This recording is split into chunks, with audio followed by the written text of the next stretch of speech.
Little Yellow Snake. In a far-off land there once lived a poor man. This man was married to a beautiful wife, but although they always dreamed of a family of their own, they had no children at all. One morning the woman woke up and said to her husband, "You'll never believe what a crazy dream I had last night. A grey-haired old man knocked on our door and he said, 'I know all about your problem. If you want a child, go and stand in front of your garden gate tomorrow morning. When an animal passes by, any kind of animal at all, catch it and take it inside. That animal will be your child.'" "That really was a crazy dream," replied the man, scratching his head. "But let's try it." They got dressed as fast as they could and went to stand in front of the garden gate. They waited some time without seeing any kind of animal at all, but then all of a sudden a little yellow snake appeared. As quick as a flash, the man caught it, and the woman put it inside her blouse so that it couldn't escape. They took the snake into their cottage and kept it in the kitchen, feeding it on bread and milk. Time passed, but then one day the little yellow snake looked the man in the eye and spoke to him. "Father, go to see the king. Ask him to let me marry his daughter." "What are you talking about, you foolish creature?" asked the man in surprise. "When he hears that, the king will chop my head off." "Don't be afraid," replied the snake. "Just go to the royal palace and leave the rest to me." So the man went straight to the palace, and when he entered the courtyard, he saw the king inspecting his soldiers. The man greeted the king respectfully. "Your Majesty," he said, "my son, the little yellow snake, would like to marry your daughter." When he heard this, the king laughed so hard that tears began streaming down his face. "All right," he smiled, "but first I will give your son 3 tasks, and if he fails in even one of them, I'll chop his head off." Well, the first task was to bring 3 gold apples from the garden of the fairy queen. The poor man was very worried that he was going to lose his only child, but he tried not to let it show. When he arrived home, he told his son the king's message. "Don't look so sad, father," said the little yellow snake. "I'll go and get those apples right away." And with that he set off, and he didn't stop until he had reached the fairy queen's garden. He slipped under the fence, climbed up the nearest tree, and picked an apple. But as soon as he had done so, he heard a deafening ringing sound, and the next moment the guardian of the garden appeared, a fire-breathing dragon with 7 heads. The dragon stopped right under the tree and began sniffing around suspiciously, but the little yellow snake had hidden in a hole in its trunk, and he stayed perfectly still. Sniffing around for a long time, but finding nothing, the dragon finally stomped angrily away again. As soon as he was gone, the snake crept out of his hiding place, picked 2 more apples, and hurried home with them. When he saw his son with the gold apples, the poor man was astonished, but he immediately took them to the royal palace and showed them to the king.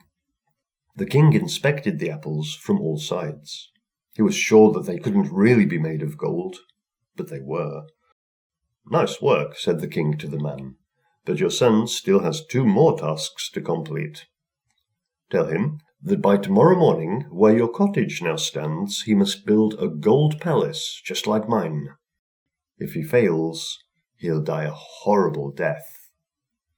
Well, now the poor man really was upset. Stealing apples was one thing, but how could a tiny little snake build a magnificent palace, and in only 24 hours? By the time he got home, he had tears in his eyes. "Oh, my loving son, what have you got yourself into?" And he repeated the king's message. "You worry about the silliest things, father," said the little yellow snake. "Go to bed. Everything will look better in the morning." As soon as it started getting dark, the little yellow snake went out into the yard. He took out a tiny whistle and blew it, and in the blink of an eye 1,000 snakes and all kinds of other animals appeared. From out of the huge crowd, a gigantic snake crawled up and said, "What is your wish, master?" "Tear this cottage down," replied the little yellow snake, "and in its place build a palace just like the king's." All the snakes and other animals immediately went to work. All night the yard was busy with their wriggling and running and jumping and climbing, and by the time the sun came up, in place of the run-down old cottage stood a beautiful gold palace. When the poor man and his wife woke up, all they could do was rub their eyes in disbelief. "Are we still dreaming?" they asked each other. Just then, the little yellow snake hurried into the room. "It's no dream," he grinned. "Welcome to your new home." The poor man got out of his gold bed, put on his gold clothes, and set off to see the king. But the king was already standing at his window, gazing out at an exact copy of his own palace, and he shouted to the man, "Don't come any closer, you devilish father of a devilish child. I still have one more task for your son. Tell him that by tomorrow morning he must join these two palaces with a gold bridge, and if gold birds aren't singing in the gold trees on both sides of that bridge, you will all die a horrible death." This time, when the man went back home, he wasn't quite as worried as before.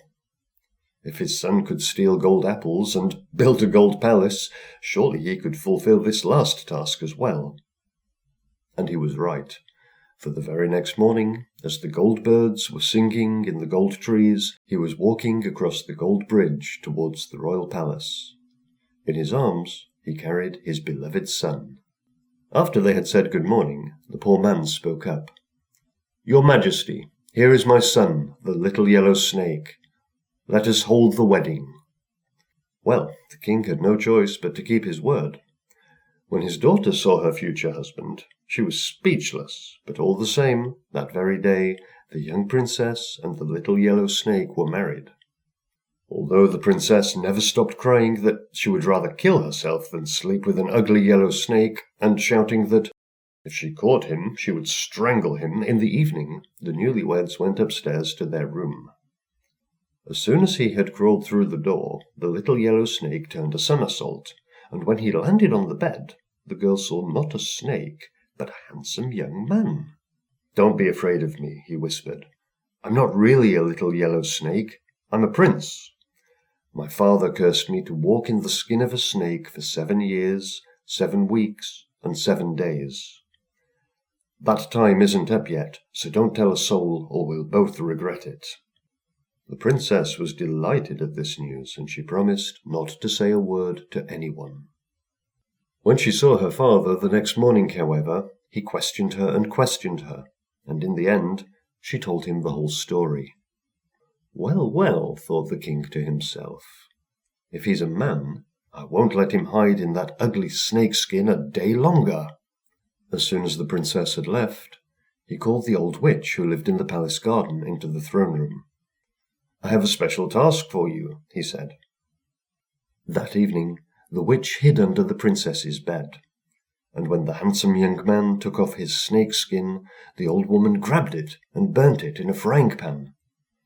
The next morning the prince woke up and looked around for his little yellow snakeskin, but it was nowhere to be seen.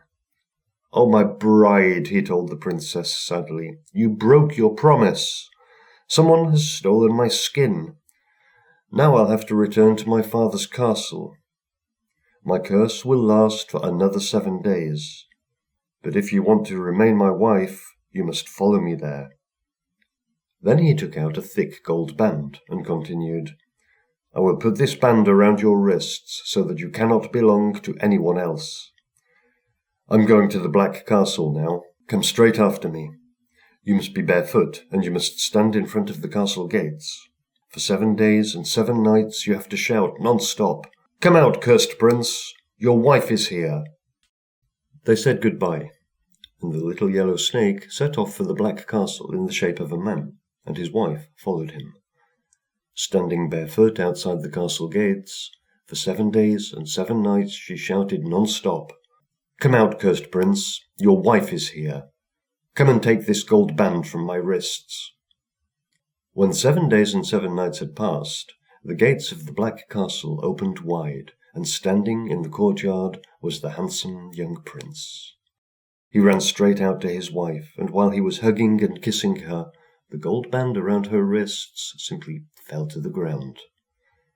The prince and princess set off at once, leaving the Black Castle far behind them, and they both lived happily ever after.